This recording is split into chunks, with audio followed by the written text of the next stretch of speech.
tous au salon. Bye sub de pub.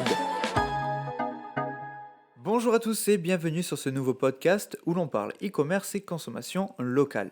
Je m'appelle Adrien Vogel, je suis étudiant en Master 1 Marketing Digital et e-commerce à Sub de Pub Lyon et aujourd'hui je vais vous parler de l'e-commerce chez les petits commerçants.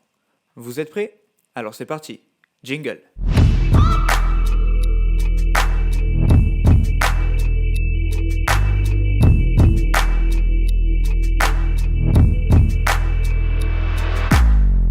Vous le savez, depuis un an, la crise sanitaire et les confinements ont impacté l'ensemble des agents économiques, mais plus particulièrement les petits commerçants.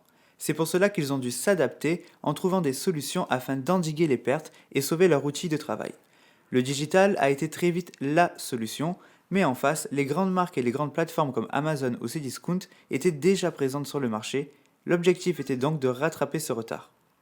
Et pour mieux comprendre l'évolution de l'avant-crise et la crise elle-même, Emmanuel Le Chypre, éditorialiste économie sur BFM TV, a fait le point sur la situation. Écoutons-le.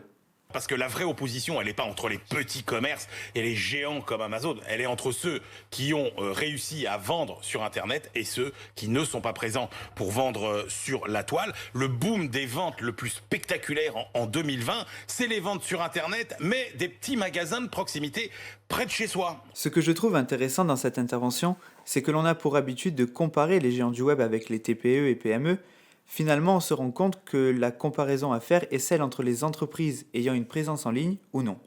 Que ce soit Amazon ou un commerce de proximité, chacun y trouve son compte quand il y a une présence en ligne. Écoutons les résultats d'une étude menée par l'agence Simple et Beau.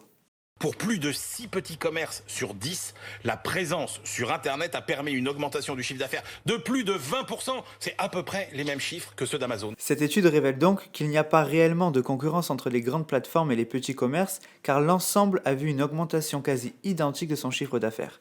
Cette donnée est bien évidemment une moyenne. Il faut maintenant avoir une vision secteur par secteur, car je me doute bien que le secteur du cosmétique et le secteur de la restauration n'ont pas eu les mêmes résultats.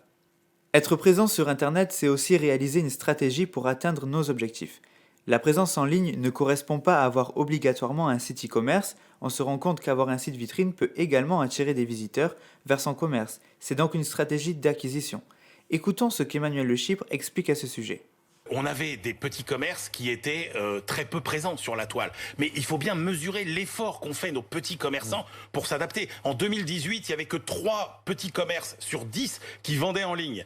Aujourd'hui, on est à presque 5 sur 10. Donc, c'est un effort très important. Et puis, attention, on a parlé de la vente en ligne, mais il n'y a pas que ça. C'est-à-dire que ce qui a beaucoup marché, c'est aussi le fait que d'être sur Internet, ça fait venir les clients physiquement, puisqu'on a 6 petits commerçants sur 10 qui disent que effectivement ça a fait venir plus de gens dans la boutique et que c'est un chiffre d'affaires à la clé qui augmente de 20 à 40%.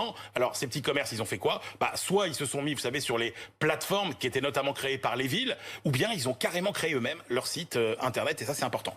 Donc d'une manière générale, la crise a pu faire prendre conscience de l'importance de la présence sur le digital, que ce soit simplement sous forme de site vitrine ou sous forme de site e-commerce. Cette prise de conscience est forte, mais cela montre aussi que, en tant que professionnels de la communication et de l'e-commerce, nous avons une niche qui se révèle puisque nous devons aller plus loin avec eux pour les accompagner vers une véritable stratégie d'acquisition jusqu'à la fidélisation. Dans un second temps, Emmanuel Le Chypre évoque les plateformes mises en place par les villes, écoutant ce que révèle l'étude Simple et Beau à ce sujet. Il y a une déception quand même, c'est le fameux click and collect. Vous savez, vous commandez en ligne, vous venez chercher. Là, les petits commerçants, il y en a que 2 sur 10 qui disent bah oui, ça nous a profité, on a fait plus de chiffre d'affaires. Il y en a 4 sur 10 qui disent non, ça n'a pas eu d'effet. Et 4 qui disent on n'est pas capable de mesurer. Eh bien justement, pour pouvoir comparer ces chiffres à la réalité, j'ai voulu connaître le ressenti de certains commerçants qui ont proposé leurs produits et services sur la plateforme clickandcotelube.fr mise en place par la communauté de communes Cotelube dans le Vaucluse pendant le 2e confinement. Un producteur de légumes m'a indiqué qu'il ne savait pas, au moment où il a mis ses produits en ligne, ce que cela allait donner. Et finalement, il a été surpris, puisqu'il a eu près de 30 commandes par mois. Mais depuis le lancement, les commandes via cette plateforme baissent.